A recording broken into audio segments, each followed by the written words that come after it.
Hello and welcome back to Learn English with Sandra. I'm so glad that you're here because in this video we're going to cover the topic of when do I use the past simple and when do I use the past continuous. Let's start with the past simple.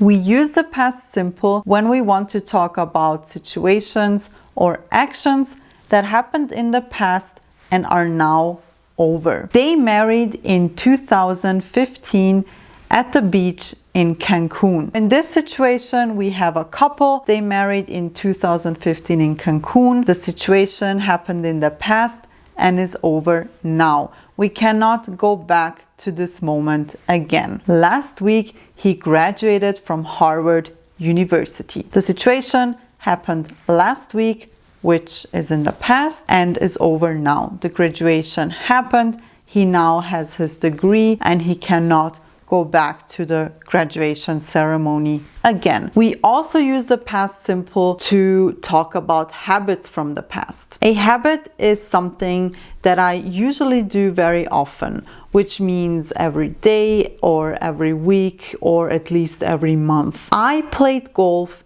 every week when I was 10 years old. The person in this sentence is now 20 years old, so 10 years passed and he is not playing golf every week anymore. This is a habit from his past. I used to wake up at 11 a.m. when I was a student. This person had the habit of waking up pretty late as a student. Some time has passed and now this person doesn't do this anymore. Some signal words that indicate the past simple are yesterday, last week, 3 years ago, in 2010, this morning, 2 hours ago.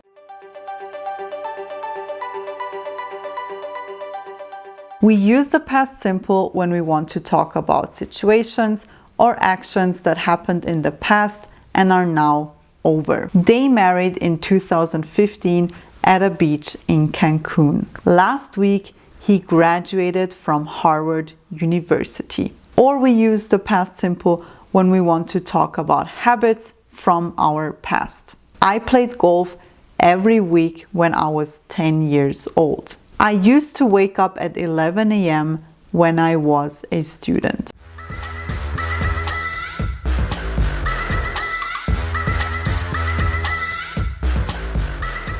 In case you need more information on the past tense, visit our website, go to the section called Products and check out all the PDF documents. Of course, you can also book a session with me where you can go through all the questions and where you can also get more exercises. If you like this video and our content in general, then don't forget to give us a thumbs up and subscribe down below. See you soon!